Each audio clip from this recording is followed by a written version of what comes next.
Roman Duca grabbed Lana by the throat and slammed her against the bedroom wall the night she told him she was pregnant. Not out of anger at the baby, out of rage that she had walked into his office without knocking and seen Mara on her knees before him. He looked his pregnant wife dead in the eyes and said, "You saw nothing. You say nothing. You are nothing without me." Lena didn't cry.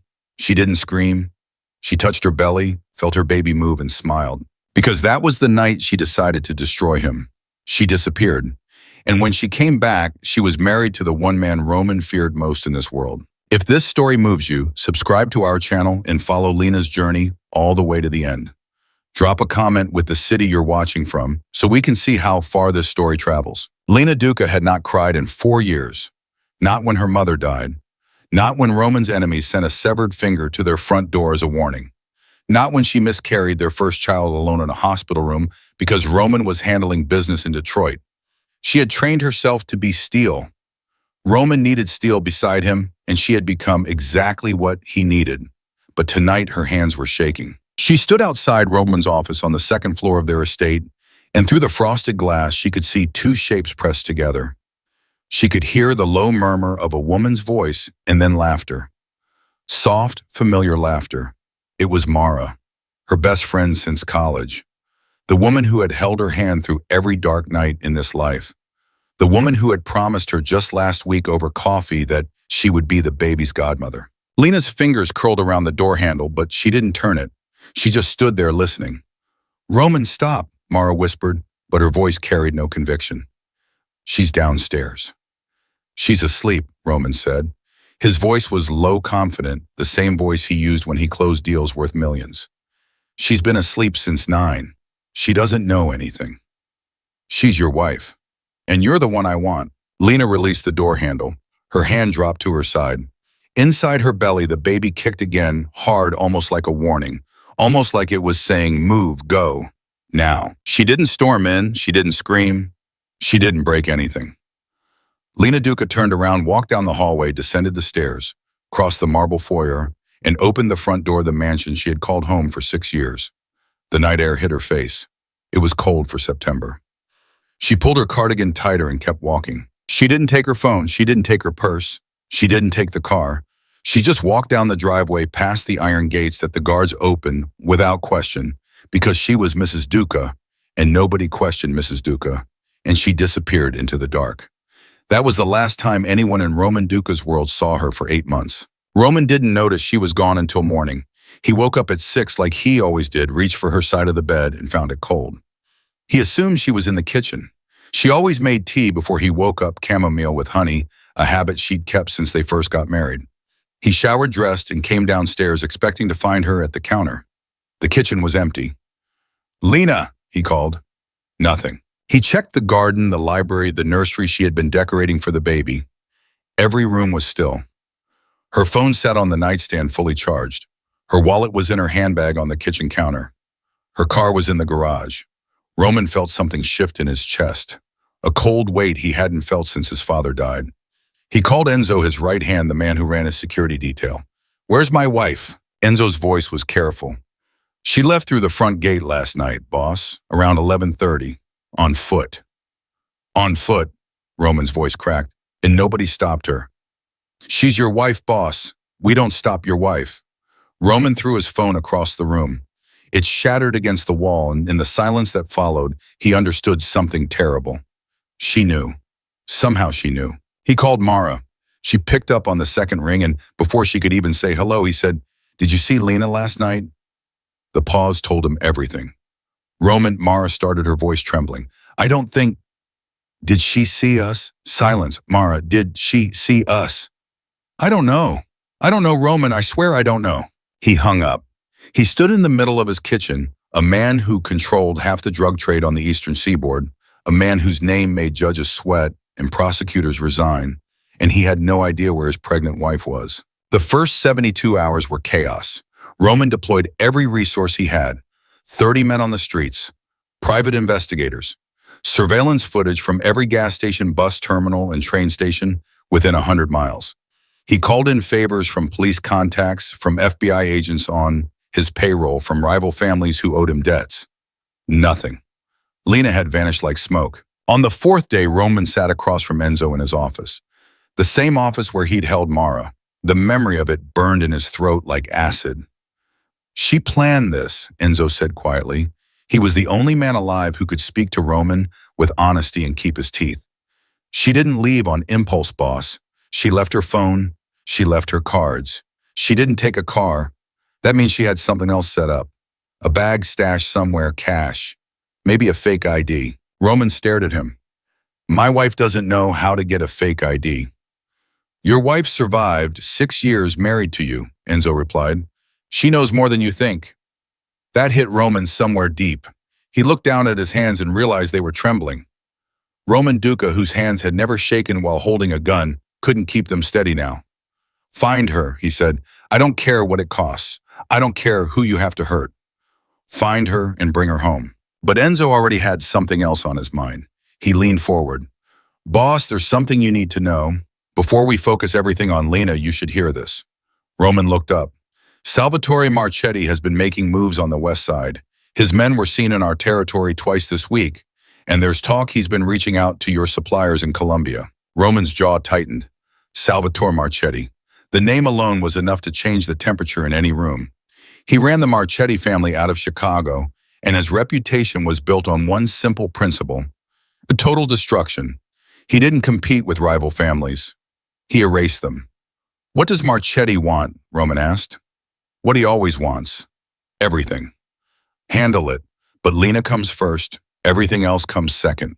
Enzo nodded, but his eyes said what his mouth wouldn't. You can't fight a war while chasing a ghost. Weeks turned into months. Roman became a different man. He stopped sleeping. He lost weight. The sharp, commanding presence that had defined him for 20 years began to erode. His men noticed. His enemies noticed. The empire that had taken his father a lifetime to build, and Roman a decade to expand, began to show cracks. He drank alone every night in the nursery Lena had prepared. The walls were painted soft yellow. A crib sat in the corner, assembled but empty. A stuffed rabbit she'd bought sat on the changing table. He held it sometimes, turning it over in his hands, and wondered if his child had been born yet, if it was a boy or a girl, if Lena was safe, if she was eating enough, if she hated him. He knew the answer to that last one. One night, 3 months after Lena disappeared, Mara came to the house. She let herself in through the side entrance like she always used to and found Roman in the nursery, a glass of whiskey in his hand, staring at nothing. You need to stop this, she said from the doorway. He didn't look at her. Get out of my house. Roman, please, you're destroying yourself. I said get out. She took a step closer. I'm sorry. I know that doesn't fix anything, but I'm sorry. What we did was wrong. What I did to her was worse because I was her friend, and I knew that, and I did it anyway. But you sitting here in this room every night isn't going to bring her back. Roman finally looked at her. His eyes were bloodshot, his face gaunt. He looked 10 years older than he had 3 months ago. You don't get to tell me what to do. You don't get to stand in the room my wife built for our baby and tell me to move on. You helped me destroy the only good thing in my life. So when I tell you to get out, you get out. Mara's eyes filled with tears, but she didn't leave. She called me. The room went silent. Roman's hand froze around the glass. What did you say? Lena called me 2 weeks ago from a blocked number. She talked for maybe 40 seconds. Roman was on his feet. And you're telling me this now, 2 weeks, Mara. You waited 2 weeks. She made me promise not to tell you. She said if I told you, she would disappear again, and this time nobody would ever find her. What did she say? Mara wiped her eyes. She said the baby is healthy. She said she's somewhere safe. And she said she will never come back to you. Those were her exact words, Roman. She will never come back. Roman's glass slipped from his fingers and shattered on the floor. He didn't move. He just stood there, surrounded by broken glass and the ghost of a family he had thrown away. She asked about you, Mara added quietly. She didn't want to. I could hear it in her voice how much it cost her to ask, but she did. She asked if you were okay. What did you tell her? I told her the truth, that you're not. Roman closed his eyes. When he opened them, something had changed. The grief was still there, carved into every line of his face, but beneath it was something harder. Something dangerous. Get me Enzo, he said. Roman, now. Enzo arrived within the hour. Roman sat across from him, and this time his hands were steady. The call Lena made to Mara. Can you trace it? Enzo shook his head. Block number. If she's using burner phones, which she clearly is, there's no way to trace it after the fact. Then we wait for her to call again. Tap Mara's phone. Every line, every device. The next time Lena reaches out, I want to know exactly where she is. Enzo hesitated. Boss, there's something else. Something I've been sitting on because I wasn't sure it meant anything. But now I think it does. Talk. 6 months before Lena left, she made a withdrawal from the household account. $40,000. Cash. Roman stared. 40,000, and nobody flagged it. It was spread across multiple withdrawals over 2 months. 5 here, 8 there. Small enough not to trigger any alerts. She was careful, boss. She was very careful. Roman leaned back. For the first time, he saw his wife clearly.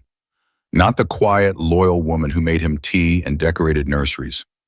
Not the gentle presence who sat beside him at dinner parties and smiled at his associates. He saw someone calculating. Someone who had watched him for years, learned how his world operated, and used that knowledge to build an escape plan so flawless that 30 men and a network of corrupt law enforcement couldn't find a trace of her. She had been planning to leave him long before that night outside his office. The betrayal with Mara was just the final confirmation of something she had already decided. That realization hurt worse than anything. There's more, Enzo said. Marchetti's people have gone quiet. Too quiet. No movement on the west side, no contact with your suppliers. It's like they pulled back overnight. Why? I don't know. And that's what worries me. When Marchetti goes quiet, it means he's working on something big. Roman waved his hand. I told you, Lena first. Marchetti can wait. With respect, boss, Marchetti doesn't wait for anyone. Roman looked at Enzo hard. Neither do I. 5 more months passed. The baby would have been born by now. Roman counted the days, obsessively calculating due dates from Lena's last checkup. She'd been 4 months along when she left. The child would be here. Walking, maybe. Speaking its first words. And he was missing all of it. His empire continued to fracture. 2 of his captains defected to smaller crews. A shipment worth $12 million was intercepted because someone on the inside tipped off the feds. Roman's paranoia grew. He trusted no one. He slept with a gun on the nightstand and changed his security detail every 2 weeks. Then one evening, Enzo walked into Roman's office with a face that Roman had only seen once before on the night Roman's father was shot. Sit down, Enzo said. I don't sit down in my own office when someone tells me to. You're going to want to sit down for this. Roman sat. Enzo placed a photograph on the desk. It was surveillance footage, grainy but clear enough. It showed a woman walking out of a restaurant in Chicago, wearing a dark coat, her hair shorter than Roman remembered. She was holding the hand of a small child, a little girl with dark curls. Roman's breath stopped. That's Lena, Enzo said, taken 3 days ago. Roman's fingers touched the photograph like it was sacred. His wife, his child, a daughter. He had a daughter.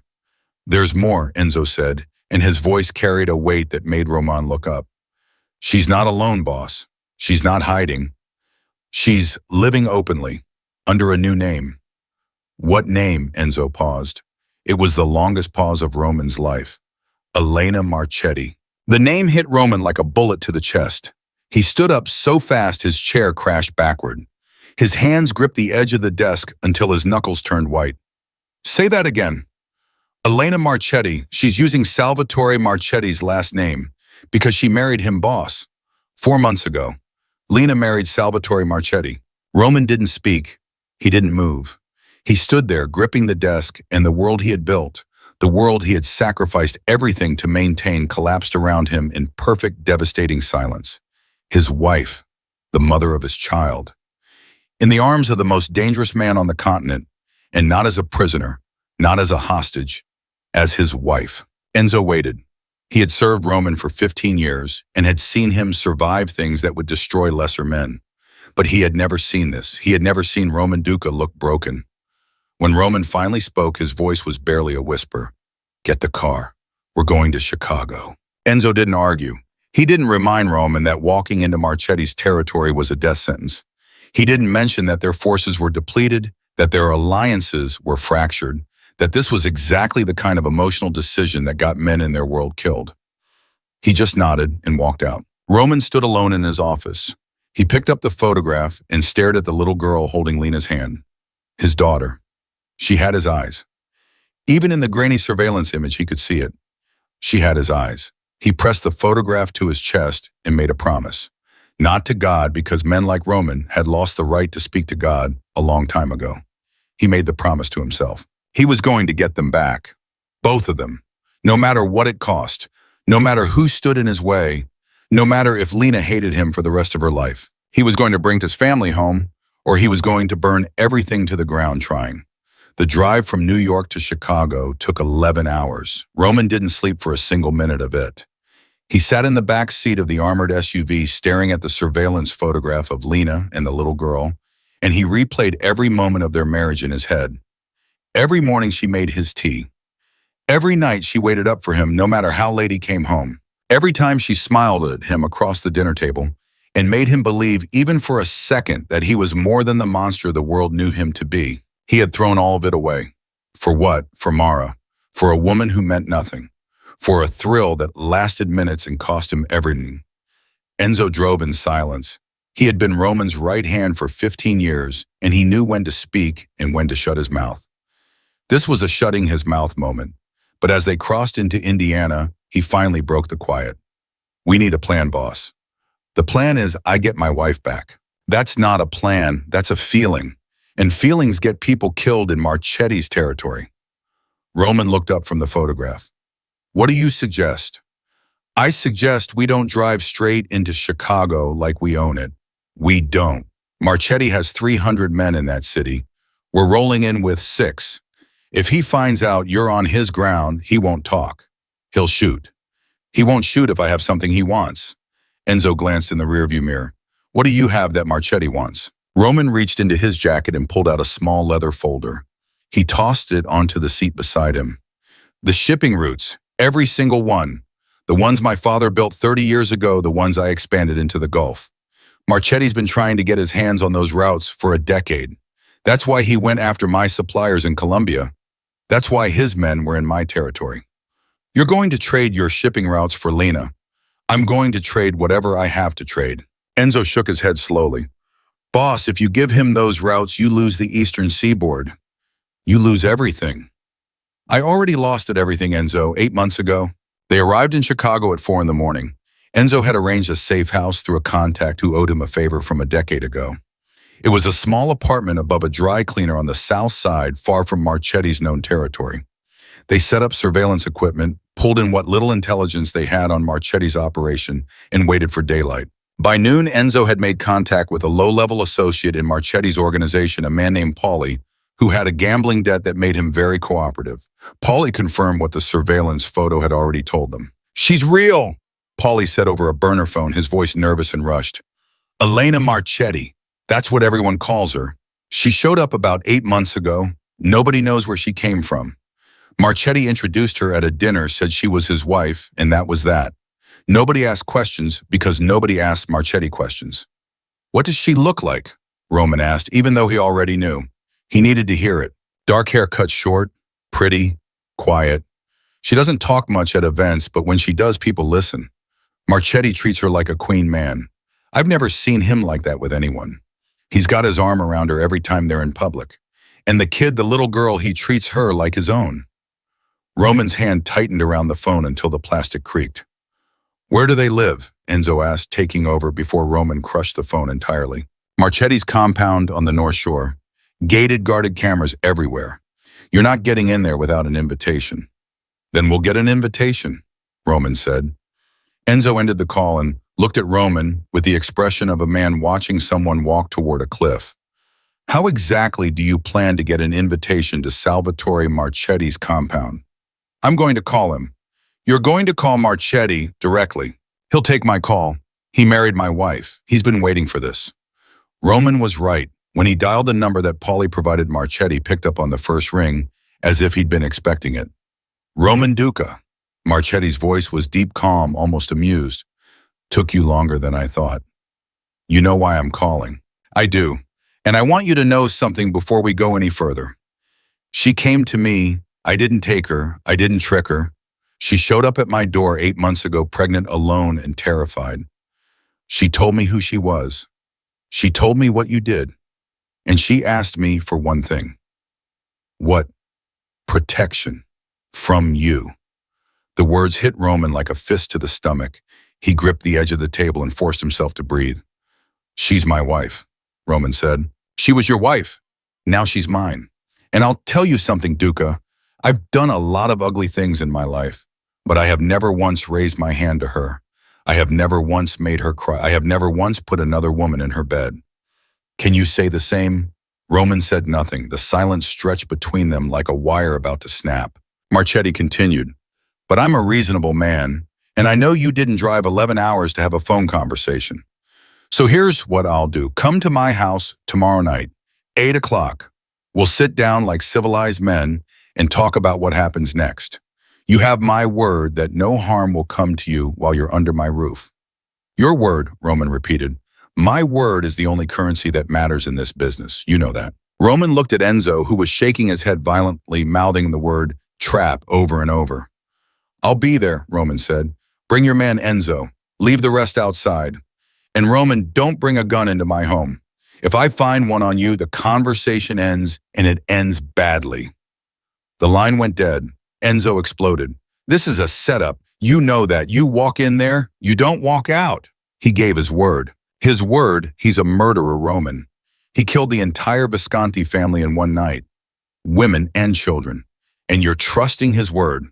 I'm not trusting his word. I'm trusting his ego. Marchetti doesn't need to trap me. He already has everything. My wife, my daughter, and he's about to take my territory. He invited me there because he wants me to see it. He wants me to look at what he took and know that I can't take it back. That's worth more to him than killing me. Enzo stared at Roman for a long time. Then he said something he had never said in 15 years of service. You're wrong about this, and when it goes sideways, I want you to remember that I told you. Noted. The next night, Roman put on his best suit. Dark navy Italian, cut the one Lena used to say made him look like he belonged in a different life. He looked at himself in the cracked mirror of the safe house bathroom and barely recognized the man staring back. Thinner, older, haunted.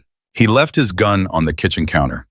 Enzo did the same, though his face said he'd rather cut off his own hand. They drove to the North Shore in silence. The compound was exactly what Paulie had described. A fortress disguised as a mansion surrounded by walls and cameras and men who carried automatic weapons with the casualness of house keys. The gate opened as they approached and a line of guards escorted them up a long driveway. Marchetti met them at the front door himself. He was tall, broad-shouldered, with silver hair and the kind of face that could shift from warmth to murder in a heartbeat. He wore a simple black shirt, no jacket, no tie. He looked relaxed. He looked like a man standing in his own kingdom. Roman, he said, extending his hand. Welcome. Roman didn't take it. Where is she? Marchetti smiled. It wasn't cruel. That was the worst part. It was genuine. She's upstairs putting the baby to sleep. She'll come down when she's ready. She knows I'm here. She's the one who said yes. That stopped Roman cold. He had assumed Marchetti was using this meeting to humiliate him to display his conquest. But Lena had agreed to this. Lena wanted to face him. Marchetti led them into a large room with a long table set for dinner. 3 places, not 4. Enzo was directed to a separate room where Marchetti's men would keep him company. Enzo didn't like it, but a look from Roman told him to comply. Roman and Marchetti sat across from each other. A bottle of wine stood between them untouched. I'll be direct, Marchetti said. I didn't marry your wife to hurt you. I know you think this is a power move. It isn't. I married her because she is the most extraordinary woman I have ever met and because she needed someone who would never do what you did. You don't know what I did? I know exactly what you did. She told me everything. The affair, the violence, the night you put your hands on her throat while she carried your child. She told me all of it, Roman. And I'll be honest with you, it took everything I had not to come to New York and put a bullet in your head. Roman's face didn't change, but inside something was crumbling. Hearing his own sins spoken back to him in Marchetti's measured voice was worse than any bullet. She also told me she loved you, Marchetti continued. Once, a long time ago, she said you were different before the business consumed you.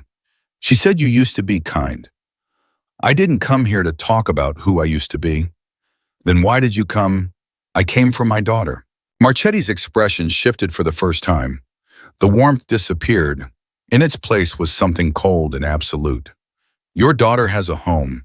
She has a father who reads to her every night, who sits with her when she's sick, who knows her favorite song and her favorite food and the way she laughs when you tickle her feet.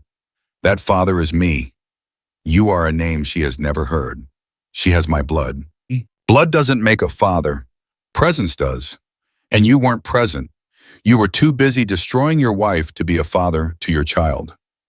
Roman stood up, his chair scraped back hard. For a moment, every guard in the adjacent room reached for their weapons. Marchetti didn't flinch. Sit down, Roman. Don't tell me to sit down in front of my daughters. Sit down. Roman sat, not because Marchetti told him to, because he heard footsteps coming down the stairs and his heart recognized them before his eyes did. Lena walked into the room. She was different. That was the first thing Roman noticed. Not just the shorter hair, not just the way she carried herself, it was her eyes. The softness that had once defined them was gone.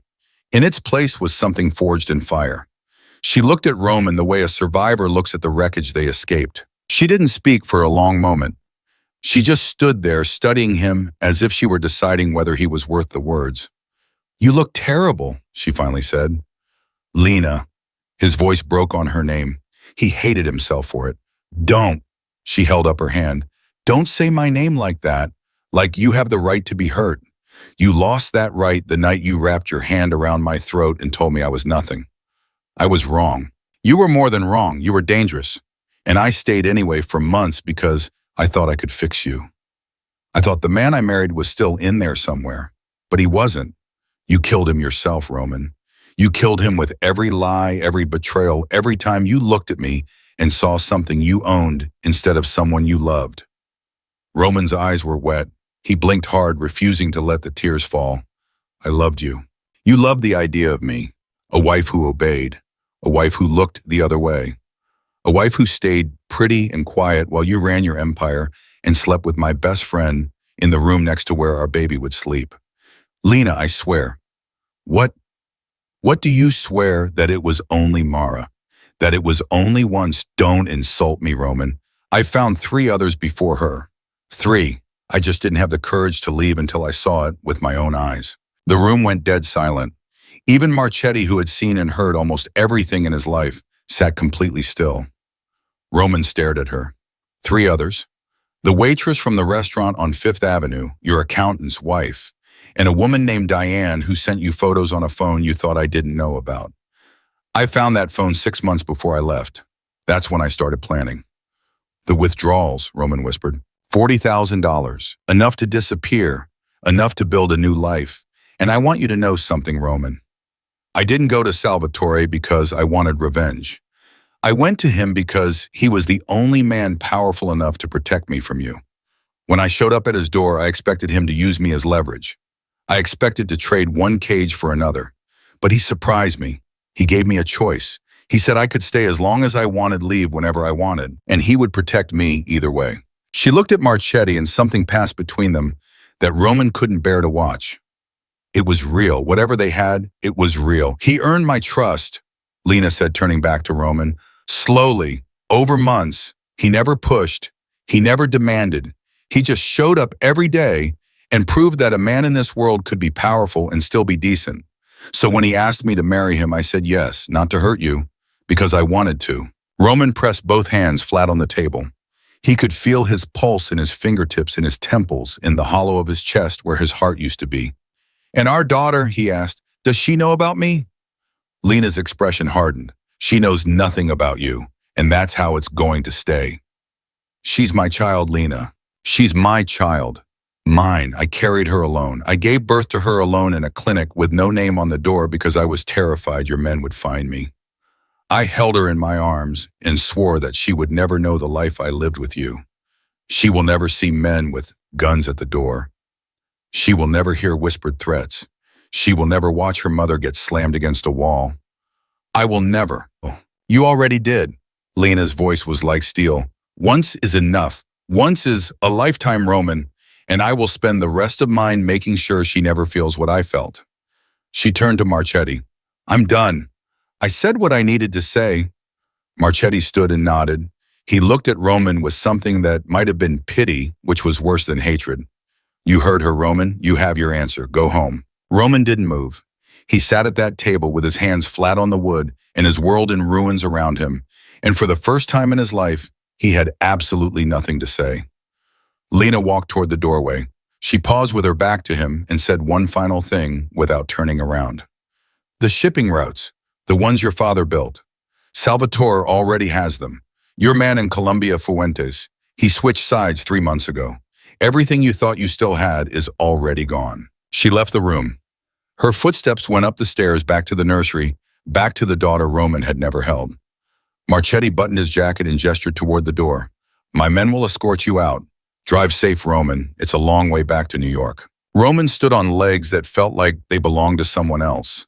He walked out of the compound, past the armed guards, past the cameras, past the high walls that protected the family he had created, and then lost. Enzo was waiting by the car, his face tight with unasked questions. Roman climbed into the back seat and closed the door. He stared straight ahead. Drive, he said. Boss, what happened? She's gone, Enzo. She's gone, and she's not coming back. And we lost the shipping routes. Fuentes flipped. Enzo gripped the steering wheel so hard it groaned. If Fuentes flipped and Marchetti has the routes, then we have nothing. The families who stayed loyal did it because of those routes. Without them, we're dead. The car pulled out of the compound driveway and into the Chicago night. Behind them, a light turned on in an upstairs window. A woman stood behind the curtain, holding a sleeping child against her chest, watching the taillights disappear. Lena pressed her lips to her daughter's forehead and whispered, He's gone, baby. He's gone. But her hands were shaking, because seeing Roman's face, seeing the ruin she had left behind, reminded her of something she had spent 8 months trying to forget. She had loved him once. God help her, she had loved him with everything she had. And some part of her, the part she kept locked in a box and buried so deep that even Salvatore couldn't reach it, still did. The drive back to New York broke something inside Roman that the meeting itself hadn't managed to reach. 11 hours of silence, of staring at the photograph of his daughter, of replaying Lena's words until they wore grooves into his brain. Once is enough. Once is a lifetime. He had built an empire on fear and control, and the one person he should have held gently, he had crushed. Enzo drove without stopping. No gas, no food, no rest. He pushed the SUV through the night because he could feel what was building in the back seat. Roman was either going to collapse or explode, and either one was dangerous. They pulled into the New York estate at 3 p.m. the following day. The house felt like a tomb. Roman walked through the front door and went straight to the nursery. He sat in the rocking chair. Lena had picked out the one with the padded arms and the soft gray cushion, and he held the photograph of his daughter against his chest and closed his eyes.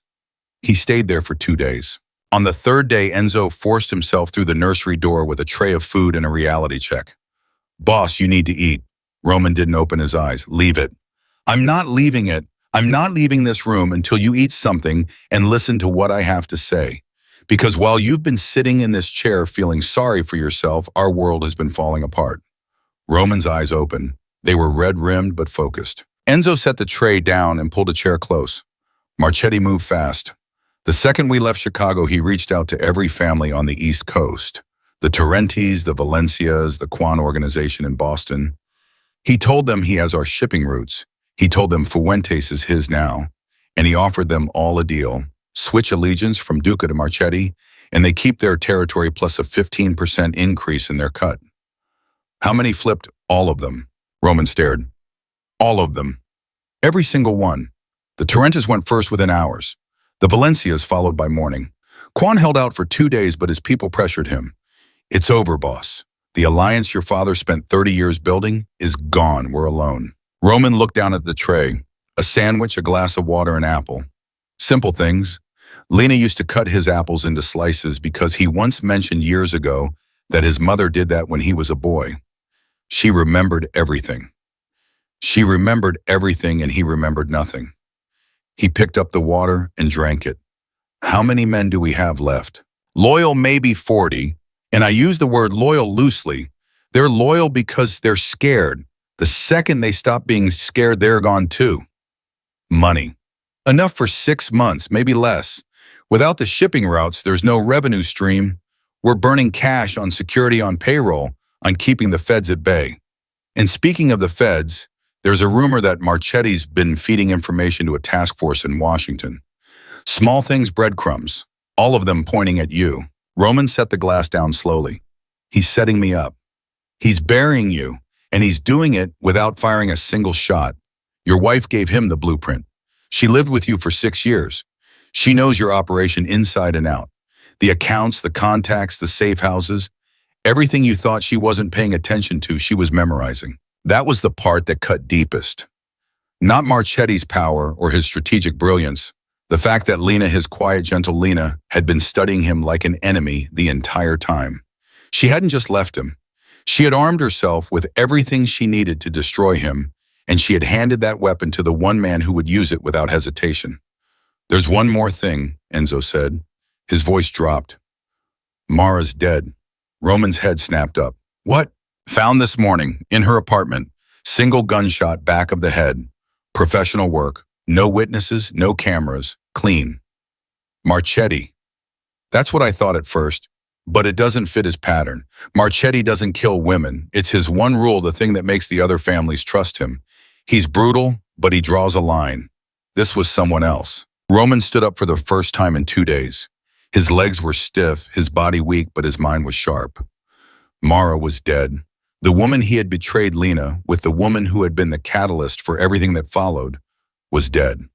"Who?" Roman asked. Enzo hesitated. In 15 years, Roman had seen Enzo hesitate maybe 3 times. This was the 4th. "Talk, Enzo. There's a possibility you're not going to like." "I don't like anything right now." "Talk." "Lena called Mara 2 weeks before she left. You knew about that call, but what you didn't know is that Mara made another call the night before she died, to a blocked number. The call lasted 11 minutes. "Lena, I can't confirm it, but who else uses blocked numbers to contact Mara?" Roman felt something shift inside him, a tectonic plate of emotion grinding against another. Was it possible? Was Lena capable of ordering a kill? The woman who used to cry when she found a dead bird in the garden, the woman who couldn't watch violent movies. But that woman was gone. The woman who existed now was Elena Marchetti, wife of the most feared man on the continent, a woman who had escaped a monster and rebuilt herself into something harder. "I need to know for sure," Roman said. "Find out who killed Mara, and I need you to do something else." "Name it." "My daughter. I need to know her name. I need to know everything about her, what she looks like, what she sounds like, what she eats for breakfast. Everything." Enzo nodded. "I'll work the Chicago contact. Paulie's still cooperative as long as his debt stays unpaid. Keep him scared. That's the only loyalty that lasts." Enzo left, and Roman stood alone in the nursery. He picked up the stuffed rabbit from the changing table. It was gray with floppy ears, the kind of thing you buy on impulse because it's soft and sweet, and reminds you that the world can still produce soft, sweet things. Lena had bought it 3 days before she left. She must have known even then that she was leaving. She bought the rabbit anyway. She left it behind anyway. A message maybe, a reminder of what he had cost them both. 4 days later, Enzo came back with information that changed everything. "Her name is Sophia," he said. Roman repeated it silently. Sophia.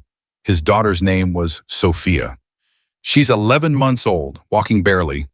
Paulie says she's got dark hair, dark eyes. She's healthy, happy from what he can tell. Marchetti has a nanny full-time, but Lena does most of it herself. She takes Sophia to a park every Tuesday and Thursday morning. Same park, same bench, same time, 9:30. "Which park?" "Lincoln Park, near the conservatory." Roman's mind started working. For the first time in weeks, the fog lifted, and the old Roman emerged, the strategist, the planner, the man who had outmaneuvered every rival his father left behind. "I want eyes on that park. Not our men, they'd be spotted. Hire locals, photographers, private investigators, people who blend in. I want photographs of my daughter every week. I want to watch her grow up, even if it's through a camera lens." "And then what?" "Then I figure out how to get her back." "Boss," Enzo's voice was careful. "Getting Sophia means going through Marchetti. And right now, we don't have the strength to go through Marchetti's front gate, let alone his operation. Then we rebuild. With what? We have no roots, no allies, no revenue. We have something Marchetti doesn't. What's that? Desperation. And a man with nothing to lose is the most dangerous thing in this world. 2 weeks passed. The photographs started coming in. Sophia in the park, reaching for pigeons with chubby fingers. Sophia on Lena's lap, laughing at something off camera. Sophia asleep in a stroller, her small fist curled around a toy. Every photograph was a knife in Roman's chest, but he collected them like sacred relics, pinning them to the wall of his office until it looked like a shrine. He started rebuilding, quietly. Not through the traditional channels, not through the families who had betrayed him. He reached out to the fringes of the underworld, the independent operators, the small crews who had been squeezed out by the big families and were hungry for a chance. He offered them something none of the major players ever had: respect. Not fear, not threats, not the promise of violence if they stepped out of line. Respect and a fair cut. It was slow, painfully slow, but one by one they came. A crew from Newark, a smuggling operation out of Baltimore, a money laundering network run by a former banker in Philadelphia who had been blackballed by every major family. Roman brought them together not as subordinates but as partners. Enzo watched this transformation with a mixture of admiration and suspicion. "You've never worked like this before," he said one evening. "I've never had to." It's not just necessity. You're different. The way you talk to these people, the way you listen. You never listened before. Roman looked at him. "Lena said I treated people like things I owned." She was right. About that and everything else. "So this is what penance, this is survival. But if I'm going to survive, I'm going to do it differently. The old way got me everything and cost me more." A month later, the new alliance had its first test. A shipment of counterfeit electronics worth $4 million was moving through the port of Newark, controlled by a crew that had recently pledged loyalty to Marchetti. Roman's new partners intercepted it not with violence, but with information. They tipped off a customs agent who owed them a favor, and the shipment was seized. Marchetti lost $4 million without a single shot being fired. The message was clear. Roman Duca was still alive, and he was fighting back. Marchetti's response came 3 days later. Not a bullet, not a bomb, a phone call. Roman answered it in his office at midnight. "Marchetti, you took my shipment." "I didn't take anything, customs did. Maybe your people should be more careful." "Don't play games with me, Roman. I let you walk out of my house alive because I'm not a savage. But if you start hitting my operations, I'll respond. And my response won't be a phone call. You stole my wife. You stole my routes. You turned every ally I had against me. And now you're angry because I cost you $4 million. That's nothing compared to what you took from me. I didn't steal your wife. She escaped from you. There's a difference." The words landed like a slap. Roman gripped the phone tighter. "Let me be clear," Marchetti continued. "Lena is my wife. Sophia is my daughter. Not by blood, but by every measure that matters. If you come near them, if you send your people near them, if I find another photographer in Lincoln Park taking pictures of my family, I will end you. Not your operation. You." Roman's blood went cold. He knew about the photographers, which meant someone in Roman's new network was feeding information to Chicago. "Think about what I'm offering you, Roman. I'm offering you a chance to walk away. Start over somewhere else. Leave the country if you want. I'll even give you seed money, call it a severance package. But if you stay in this game trying to take back what's already gone, you won't survive the year. I'm not walking away from my daughter. Then you're choosing to die. And when you do, Sophia won't even know who she lost." The line went dead. Roman sat in the dark for a long time after that call. The photographs of Sophia stared at him from the wall. Her smile, her eyes, her tiny hands. She was growing so fast.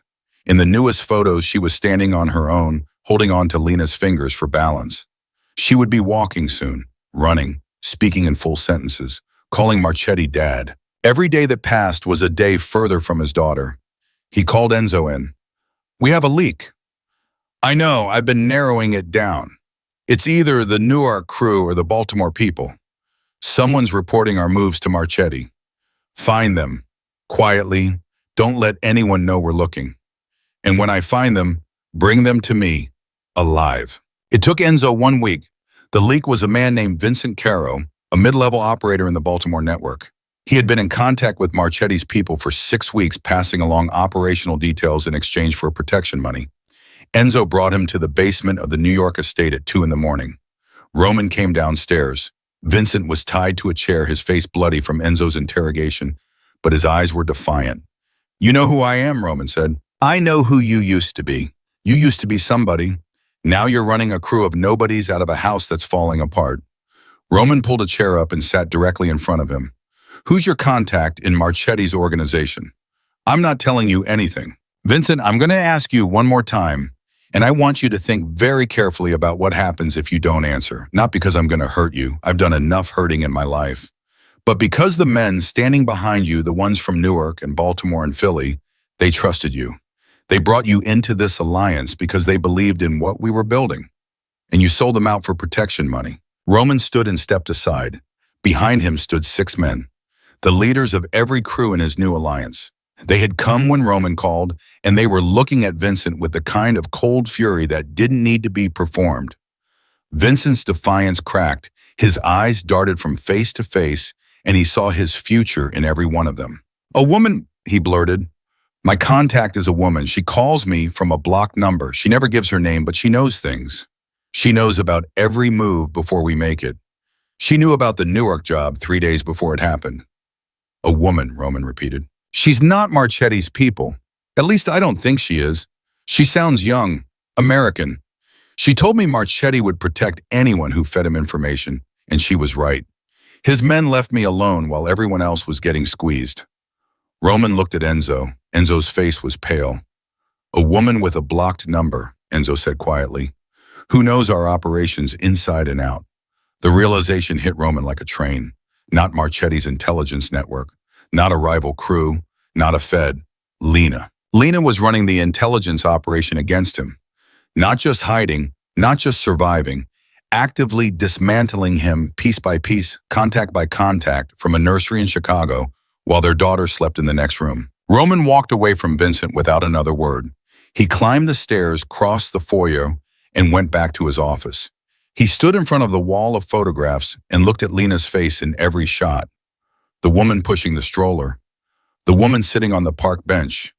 The woman holding Sophia against her hip while checking her phone. Checking her phone. Making calls to Vincent, to others, to whoever she needed to reach. She wasn't just Marchetti's wife. She was his weapon.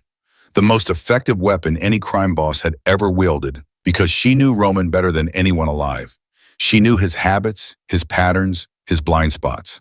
She knew which men were loyal and which could be turned. She knew the shipping routes because she had heard him discuss them over dinner for 6 years. She knew the safe houses because she had visited them. She knew the account numbers because she had made the deposits. Everything Roman had built, Lena knew how to dismantle, and she was doing it with surgical precision. Roman pressed his forehead against the wall and exhaled. His breath was ragged, broken, the breath of a man staring into an abyss he had dug himself. "She's smarter than both of us combined," Enzo said from the doorway. Roman didn't turn around. "She always was. I just never noticed. What do we do?" Roman pulled the photograph of Sophia from the wall, the most recent one, his daughter standing in the grass, both hands raised toward the sky, laughing at something only she could see. "We stop fighting Marchetti," Roman said. Enzo blinked. "What?" "We stop, all of it. No more intercepted shipments, no more intelligence gathering, no more hiring photographers. We stop everything. Boss, if we stop, we're finished." "We're already finished, Enzo. Lena made sure of that. She's 3 moves ahead of us, and she has been since the night she walked out that front door. Every time we make a move, she counters it. Every time we build something, she tears it down. We can't outfight Marchetti, and we can't outthink Lena. Not like this." "Then what's the play?" Roman looked at the photograph one more time. Then he set it down on his desk gently, like it was made of glass. "The play is I do the one thing she never expects, the one thing I've never done in my entire life, which is I surrender, not to Marchetti, to her. I go back to Chicago, alone. No men, no weapons, no leverage, no deals. I walk up to her front door and I get on my knees and I beg her to let me be a father to my daughter. Not a husband, not a partner, Just a father. That's all I want. That's all I have left. Enzo stared at him for a long time. She might not open the door. She might not. Marchetti might kill you before you get to the door.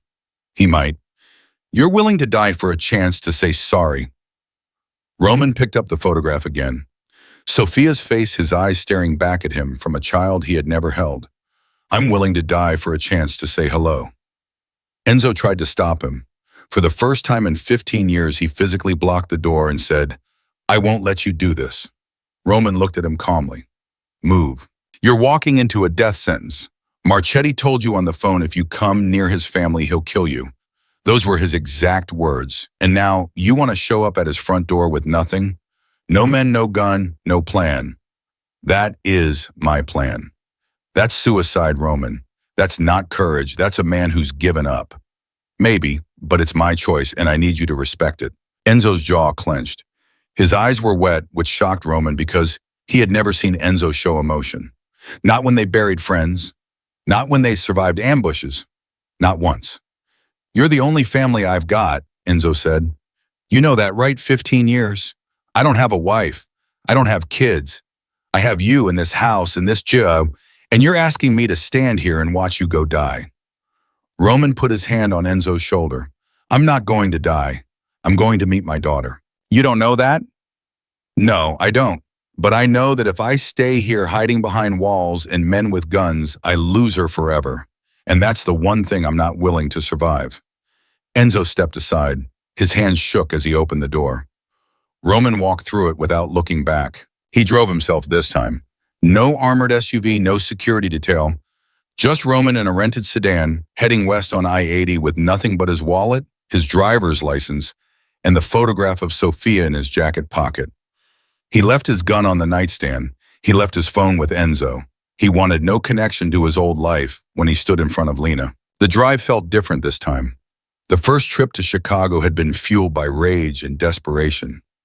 This one was fueled by something quieter, something that felt almost like peace. He had spent weeks fighting, scheming, trying to outmaneuver Marchetti and reclaim what he had lost. None of it worked because none of it addressed the truth. The truth was simple. He had been a terrible husband. He had been violent. He had been unfaithful. He had treated the woman who loved him like property. And when she finally found the strength to leave, he had tried to drag her back, not because he loved her, but because he couldn't stand losing something that belonged to him. That wasn't love. That was ownership. And Lena had been right to run from it. He arrived in Chicago at dawn. He didn't go to the compound. Not yet. He drove to Lincoln Park to the bench where Lena brought Sophia on Tuesday and Thursday mornings. It was a Thursday. He parked across the street and waited. At 9:27, a black car pulled up to the park entrance. A driver opened the rear door and Lena stepped out holding Sophia on her hip. The little girl was bigger than in the last photograph. She wore a red jacket and tiny white shoes, and her dark curls bounced as Lena carried her toward the bench. Roman's hands gripped the steering wheel. His daughter was 50 yards away. He could see her face clearly now, not through a surveillance photo, but with his own eyes. She had his mother's nose. She had Lena's mouth. And she had his eyes, dark and deep, the eyes that his father always said could see through lies. Lena sat on the bench and set Sophia down beside her. The little girl immediately slid off and toddled toward the grass arms out of her balance, laughing at her own unsteadiness. Lena watched her with a softness that Roman remembered from their early years before the business, before the lies, before everything went wrong. He opened the car door. His legs felt heavy, but he forced himself to move. He crossed the street, entered the park, and walked toward the bench. He didn't try to hide. He didn't approach from an angle. He walked straight toward her in plain sight so she could see him coming and make whatever choice she needed to make. Lena saw him when he was 30 feet away. Her body went rigid. Her hands shot out instinctively towards Sophia, pulling the child close. Her eyes locked on Roman with an intensity that could have stopped traffic. "Don't come any closer," she said. Her voice was low controlled, but he could hear the fear underneath. Roman stopped, 20 feet between them. He raised both hands, palms open. "I'm alone, no gun, no men, nobody knows I'm here except Enzo. Marchetti will know within minutes. His people watch this park. I know, I'm counting on it." That confused her. He could see it in the slight tilt of her head, the narrowing of her eyes. She had expected a play, a strategy. Not this. What do you want, Roman? He lowered his hands. He looked at Sophia, who was staring at him with the open curiosity that only small children have. She didn't know who he was. She didn't know that the stranger standing in the grass was the reason her mother woke up screaming some nights. She just saw a man with sad eyes and a wrinkled suit. I want to say hello to her, Roman said. That's all. I just want to say hello. Lena's jaw tightened. You drove 11 hours to say hello. I drive 1,000. Don't do that. Don't be poetic. You don't get to be poetic with me. I'm not being poetic. I'm being honest. For the first time in years, Lena, I'm telling you exactly what I feel without calculating how it benefits me. I want to meet my daughter. I want to hear her voice. I want her to know that her father exists and that he's sorry for everything he did to her mother. She's a baby, Roman. She doesn't understand sorry. Then I'll say it to you. And when she's old enough, I'll say it to her. And I'll keep saying it for the rest of my life, if that's what it takes. Lena stared at him. The wind blew her short hair across her forehead, and she pushed it back with a hand that trembled slightly. He noticed. She noticed him noticing. You put your hand around my throat, she said quietly, while I was carrying her inside me. You looked at me and told me I was nothing. Do you remember that? I remember every second of it. It's the worst thing I've ever done, and I've done terrible things, Lena. Things that would put me in prison for the rest of my life. But nothing I've ever done haunts me like that night. Nothing. Good, it should haunt you. It does. Sophia pulled free from Lena's grip and toddled a few steps toward Roman. She looked up at him and made a sound that was half laugh, half babble, and reached for his pant leg. Roman didn't move. He stood completely still, barely breathing, as his daughter's tiny fingers grabbed the fabric of his trousers. He looked at Lena. His eyes were asking permission, begging for it.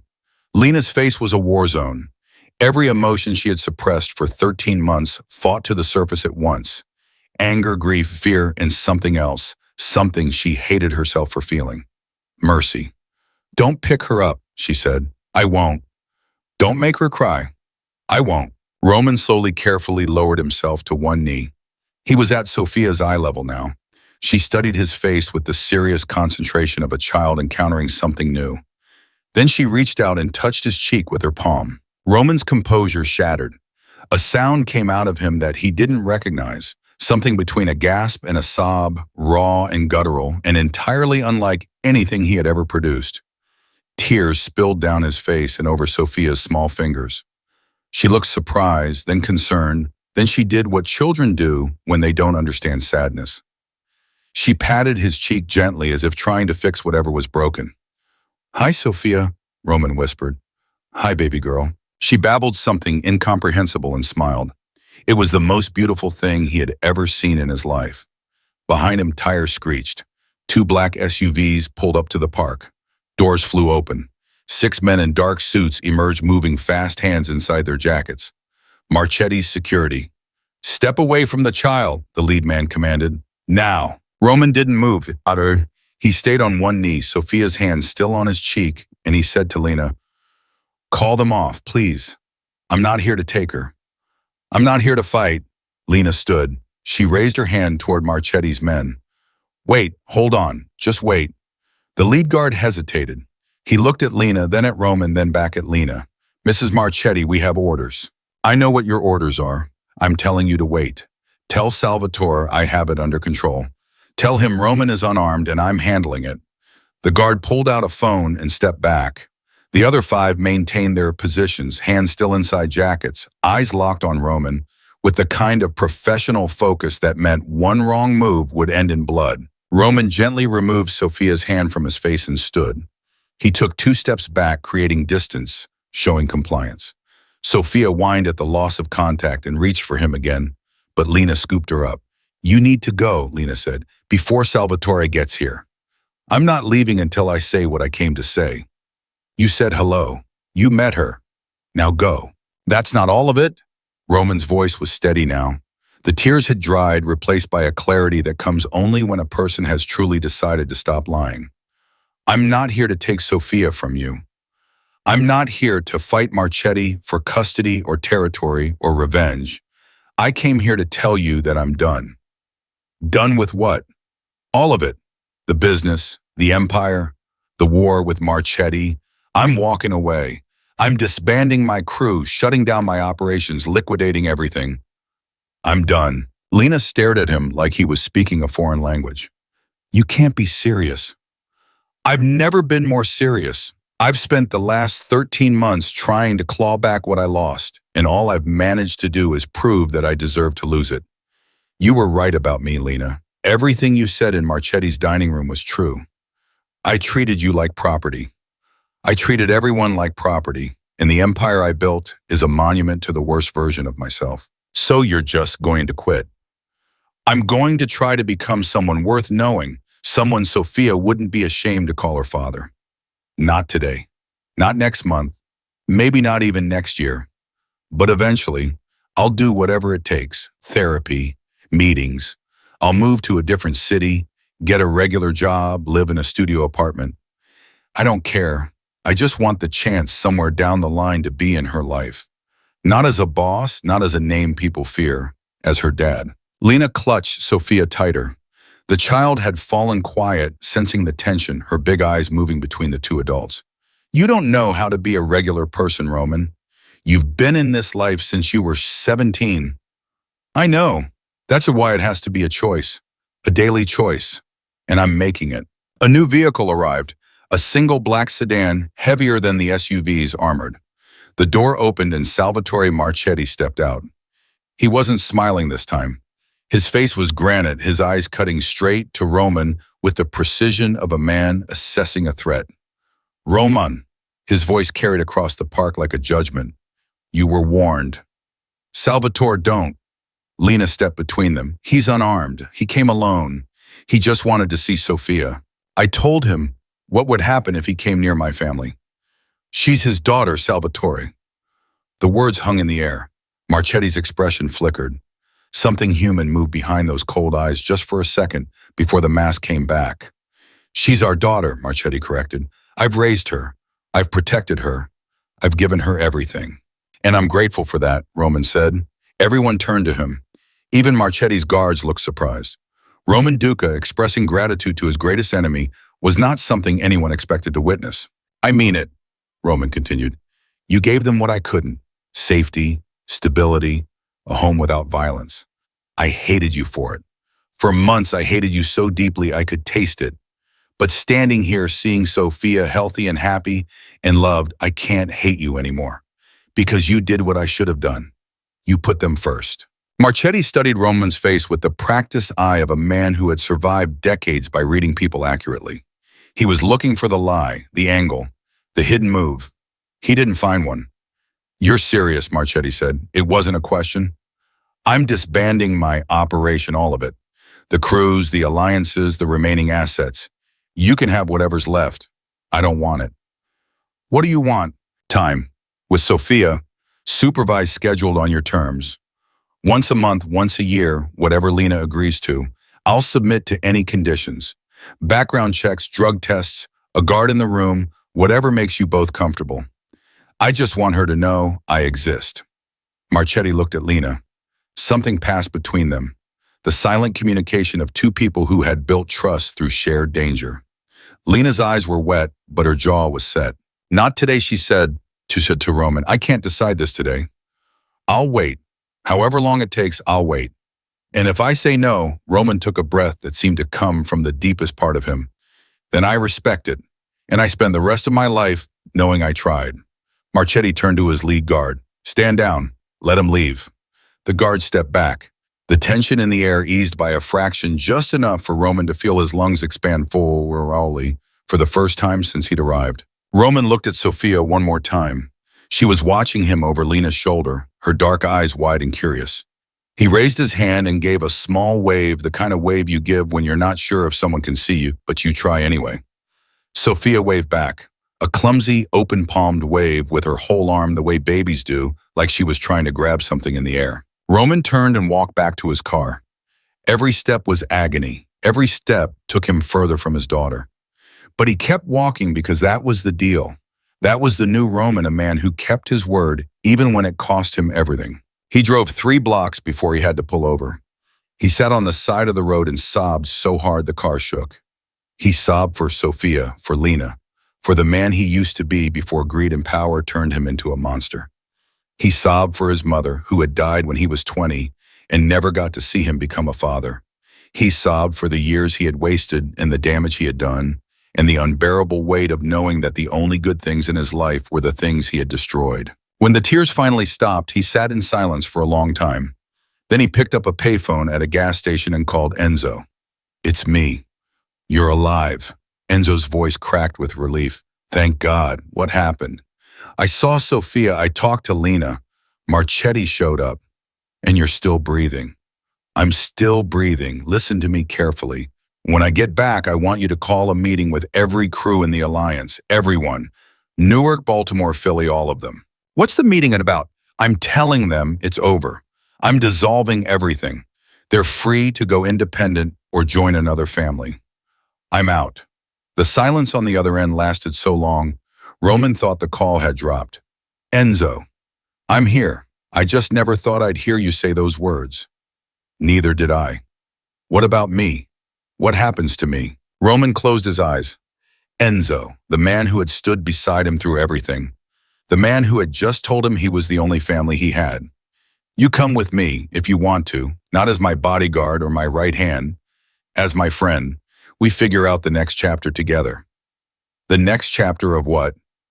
"I don't know yet. That's the point. For the first time in my life, I don't have a plan. I don't have an angle. I just have a daughter who waved at me in a park and a whole lot of damage to undo." Another long pause. Then Enzo said, "You should know something before you come back." "What?" "The FBI task force that Marchetti's been feeding, they moved today. They issued a sealed indictment." "Against Marchetti? Against you? 27 counts, racketeering money, laundering conspiracy. They're coming for you, Roman. Marchetti didn't just take your empire. He's handing you to the feds on a silver platter." Roman leaned his forehead against the cold glass of the phone booth. Of course Marchetti played the long game. Let Roman disband his operation, let him strip himself of every resource and ally, and then drop the hammer. By the time the FBI came knocking, Roman would have nothing left to fight with. No lawyers funded by dirty money. No corrupt agents on the payroll. No leverage whatsoever. "How long do I have?" "Days, maybe less. The arrest warrant could come tonight."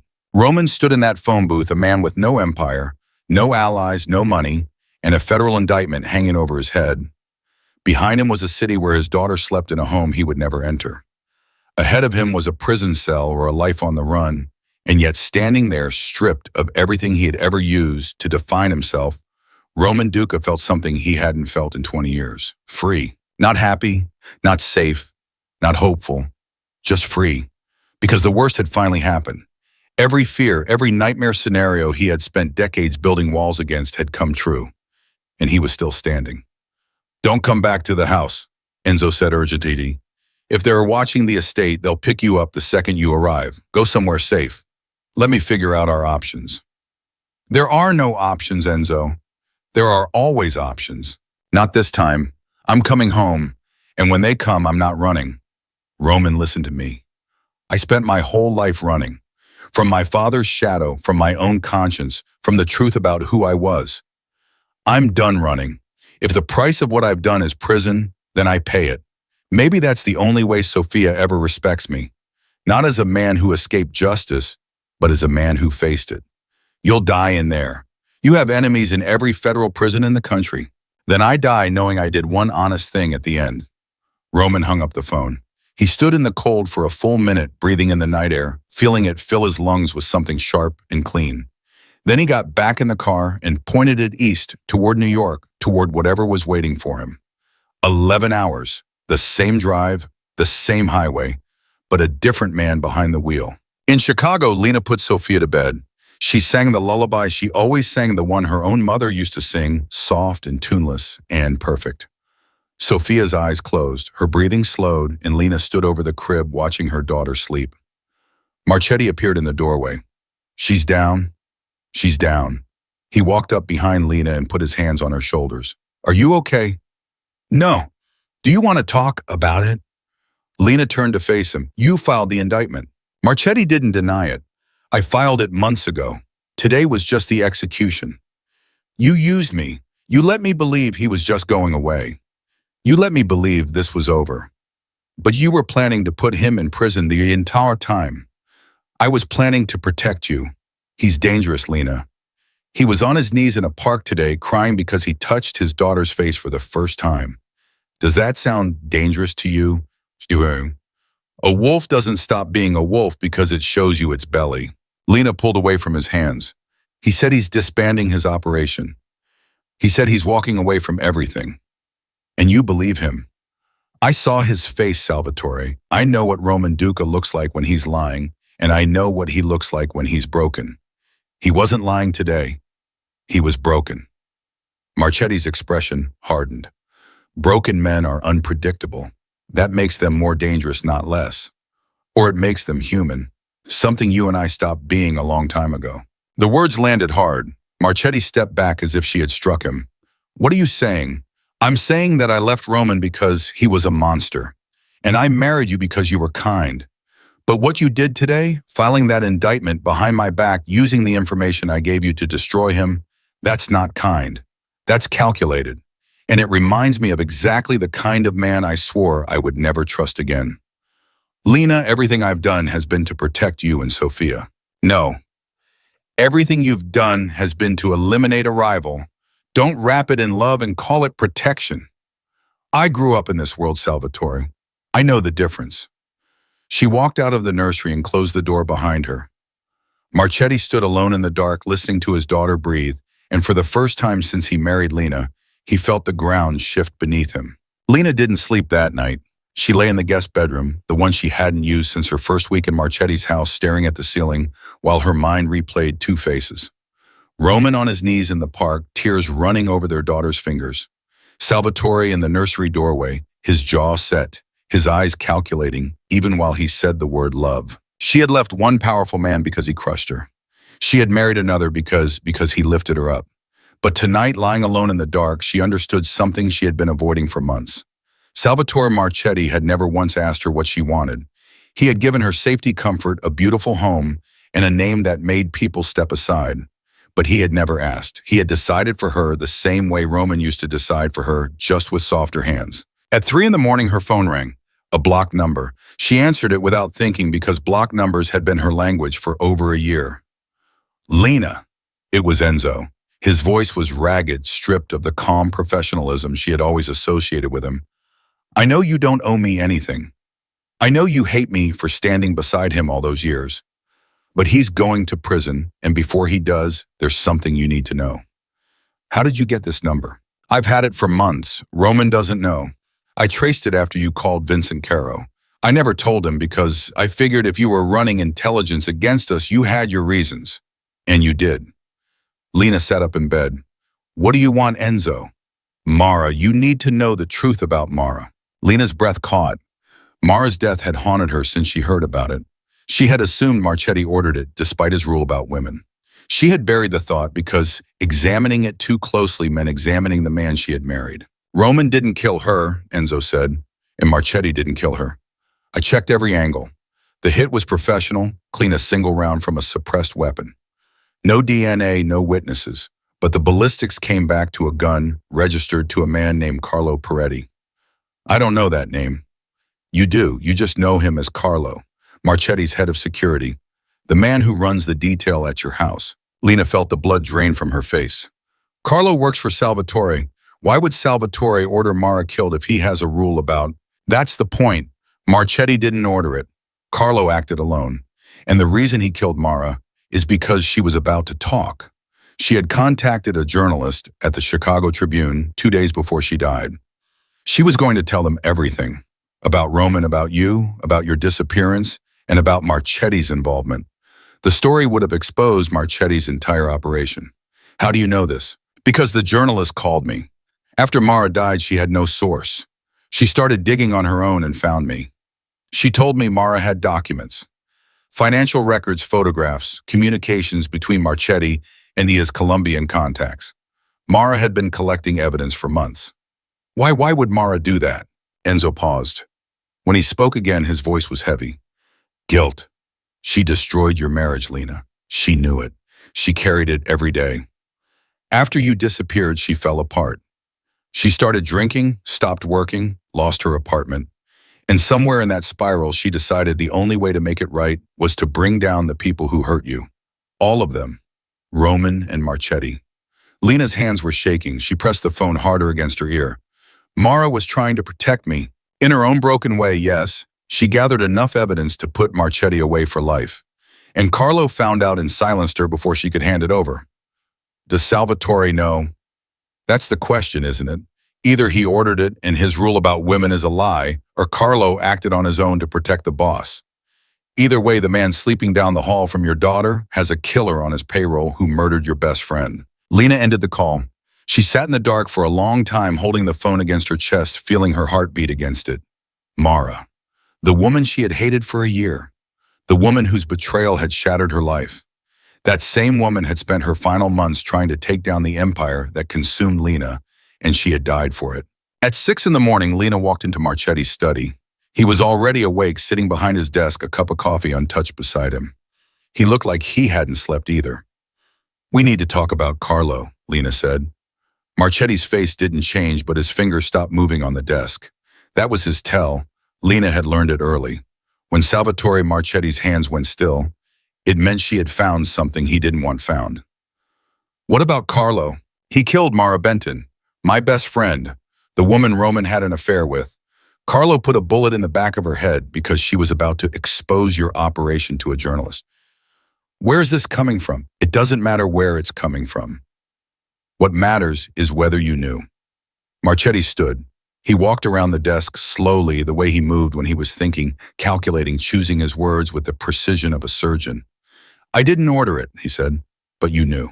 I found out after. Carlo told me what he'd done and why. The woman had documents that could have destroyed everything I've built for us, Lena, for you and Sophia. So you covered it up. I made a judgment call. You made a judgment call about my friend's murder. Lena's voice rose for the first time. She rarely raised her voice. Marchetti had noted it early in their marriage, how she controlled her emotions the way other people controlled their breathing. When Lena raised her voice, it meant the walls were crumbling. She wasn't your friend, Marchetti said carefully. She slept with your husband. She destroyed your marriage. And then she tried to make it right. She tried to expose the men who ruined my life, both of them, and your man put a bullet in her head for it. And you looked at that and said, fine, acceptable, cost of doing business. That is the cost of this business, Lena.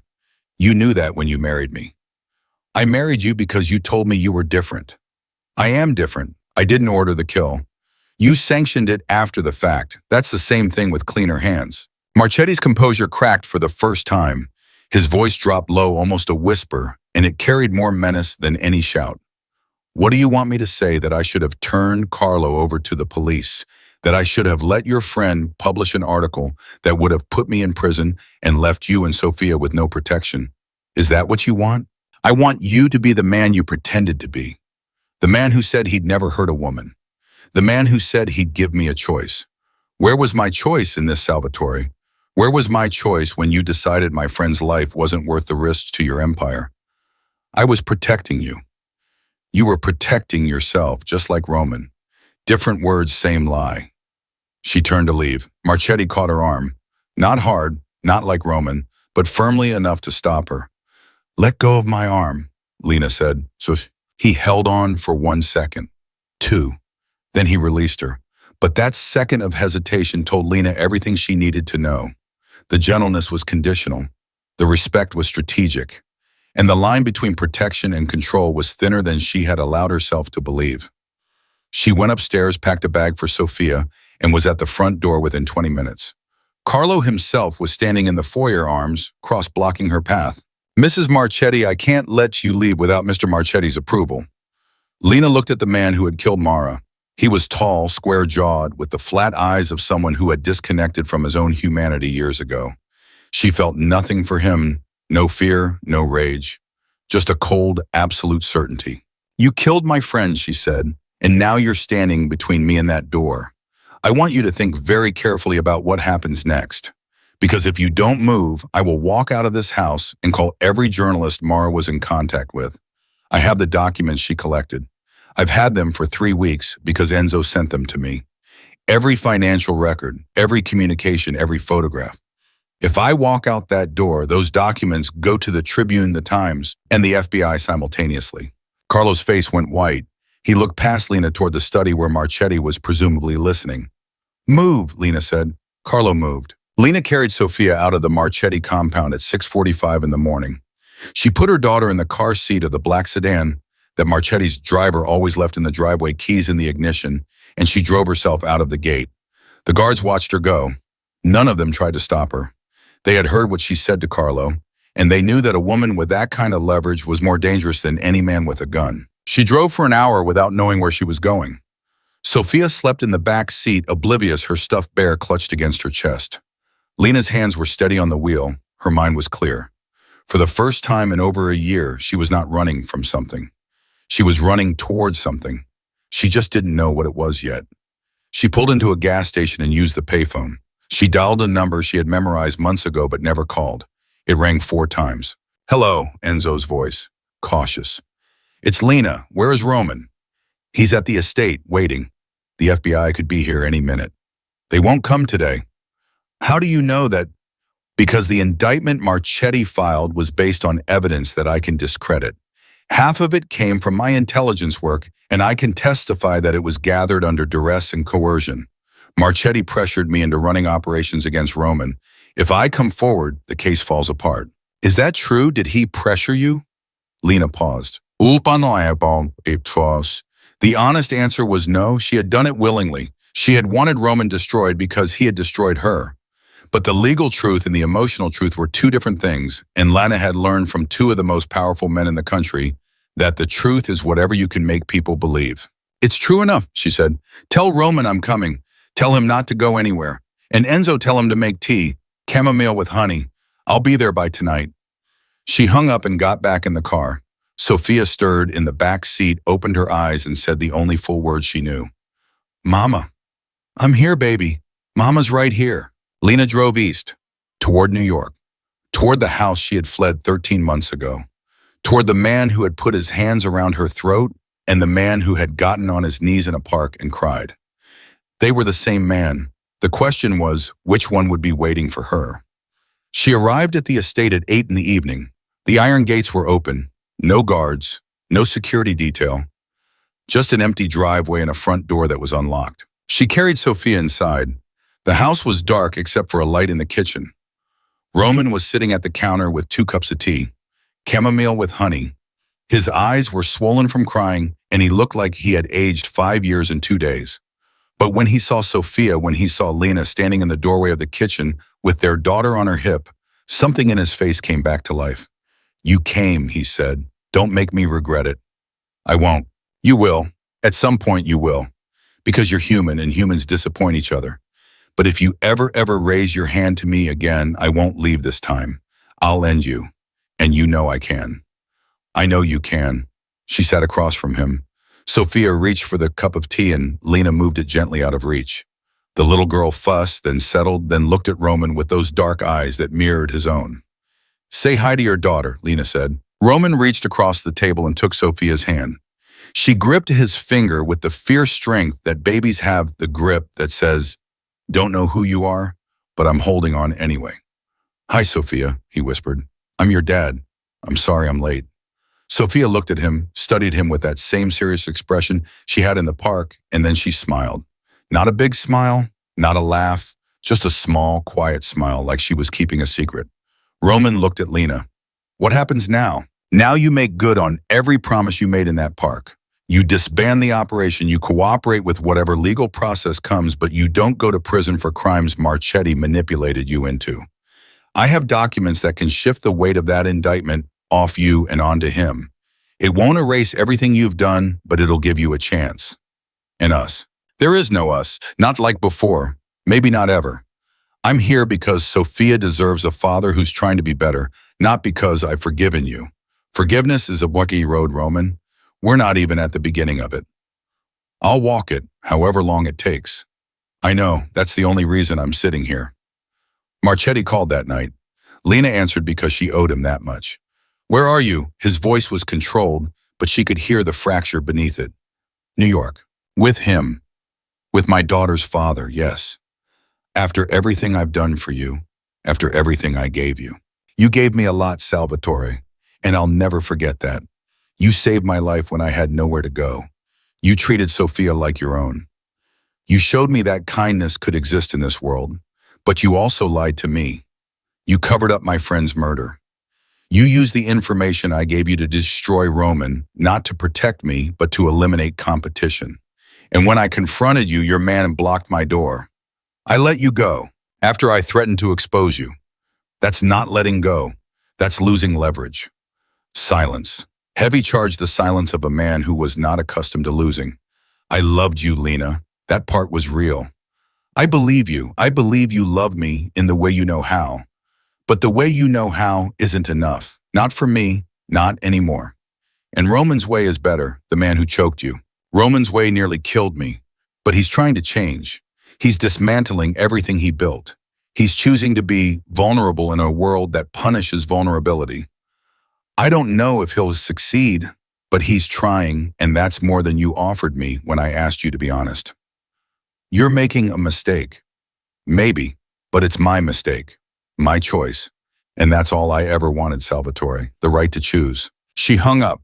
She turned off the phone and set it on the counter. In the living room, Roman was sitting on the floor with Sophia stacking blocks that she immediately knocked over both of them, laughing each time the tower fell. It was the most ordinary, unremarkable thing in the world, a father and daughter playing with blocks on a Tuesday night. It was the most beautiful thing Lena had ever seen. The next morning, Roman called Enzo and scheduled the meeting. Every crew leader and the remnants of his alliance gathered in the living room of the estate. Roman stood before them without a jacket, without a weapon, without the armor of authority he had worn for 20 years. It's over, he said. I'm out. You're free. Take your operations. Take your people. Go build something for yourselves. Anyone who wants to stay in touch, I'll be here. Not as a boss, not as a partner, as a man who's figuring out what comes next. They left one by one. Some shook his hand, some didn't. The man from Newark, a tough old soldier named Dario, stopped at the door and said, You know, boss, I've been in this life for 40 years. I've never once seen a man walk away. Not alive, anyway. First time for everything, Roman said. I hope so, for your sake and for that little girl's. By noon, the house was empty. Just Roman, Lena, Sophia, and Enzo. 4 people in a mansion built for an empire that no longer existed. Enzo found Roman in the kitchen washing dishes by hand, something he had never done in his life. What do I do now, boss? Stop calling me boss. What do I do now, Roman? Whatever you want. For the first time in 15 years, you're not responsible for keeping me alive. Go live your own life. Enzo leaned against the counter. What if my own life is here?